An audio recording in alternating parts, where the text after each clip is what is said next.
ఒక యోగి అతని జీవితంలో కలిగినటువంటి అద్భుతాలను, నిగూఢ విషయాలను చెప్పాడు. అతను యవ్వనం వరకు ఆనందం కోసం పరితపించాడు.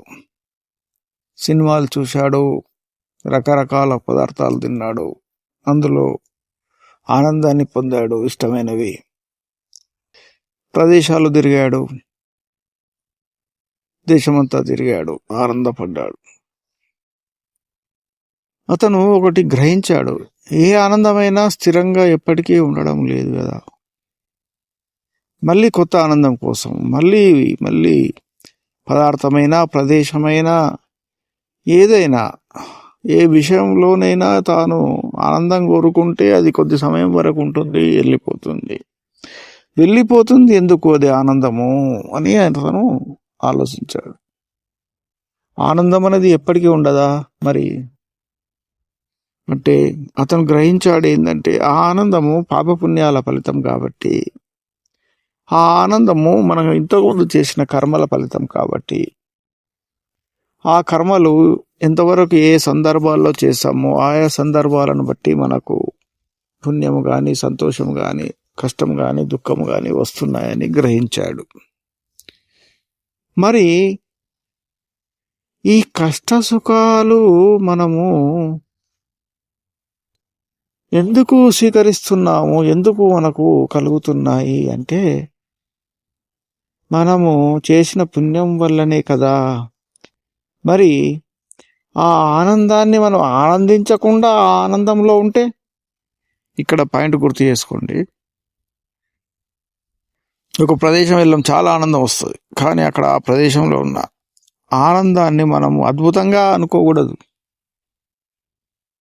మనము జీవిస్తున్న ప్రదేశం, ఇల్లు కానీ అక్కడ ఎలాగైతే నిశ్చలంగా ఉంటామో ఎప్పటికీ, ఆహా నా ఇల్లు ఎంత అద్భుతంగా ఉందని అనుక్షణం అనుకోం కదా, కొంతకాలానికైనా మర్చిపోయి అలాగే ఉంటాం కదా.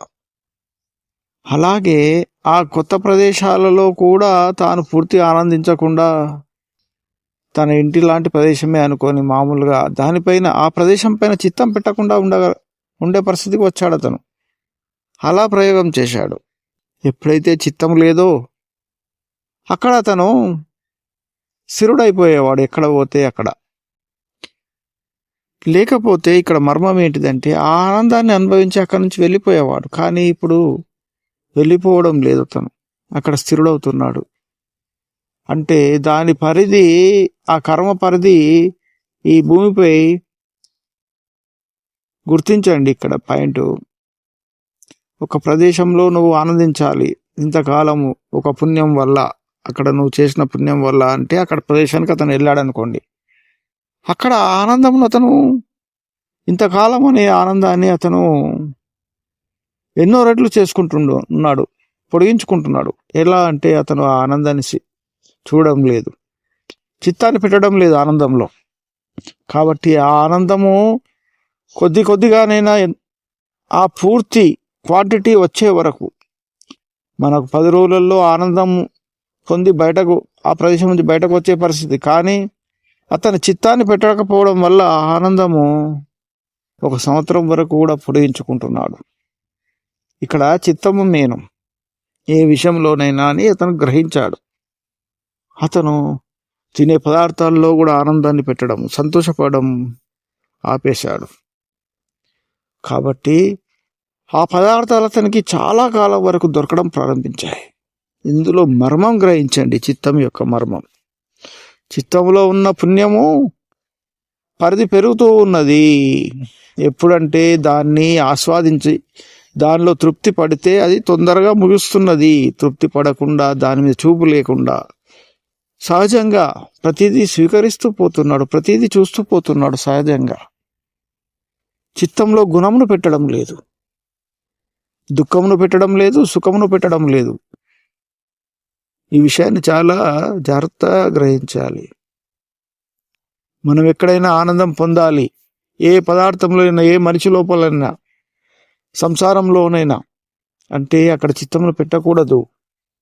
ఇది చెప్పకూడదు కానీ చెప్తున్నాను. ఎప్పుడైతే చిత్తంలో పెట్టలేదో ఆ ఆనందం నీకు ఎన్నో రెట్లుగా దొరుకుతుంది. పాపపుణ్యాలు వాటి యొక్క స్థితి ఉండే వరకు, ఆ స్థితికి చేరే వరకు నడుస్తూ ఉంటాయి. ఆ స్థితిని పొడిగించుకోవడము, తగ్గించుకోవడము అది నీ యొక్క చిత్తం పని. కాబట్టి ఈ యొక్క మర్మమును అతని జీవితంలో అనుభవించి నాకు చెప్పాడు. కాబట్టి దానిలోని రహస్యంను తెలుసుకొని కష్టాన్ని తొందరగా పూర్తిగా స్వీకరించడము, సుఖమును మెల్లిగా దాని వైపు చూడకుండా అసలే స్వీకరించిన స్థితిలో ఉండడం వల్ల నీ యొక్క జీవితంలో అధికంగా సుఖమును, అల్పంగా కష్టాన్ని భరించే స్థితికి చేరుతావు. మనము షార్ట్కట్లో జీవితము ఉపయోగించుకోవడం కాదు సాధనలో. దీనికంటే ఉత్తమమైనది నీ యొక్క ఆత్మస్థితి.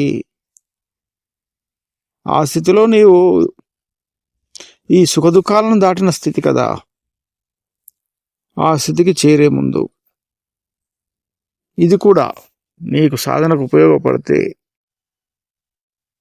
చాలు.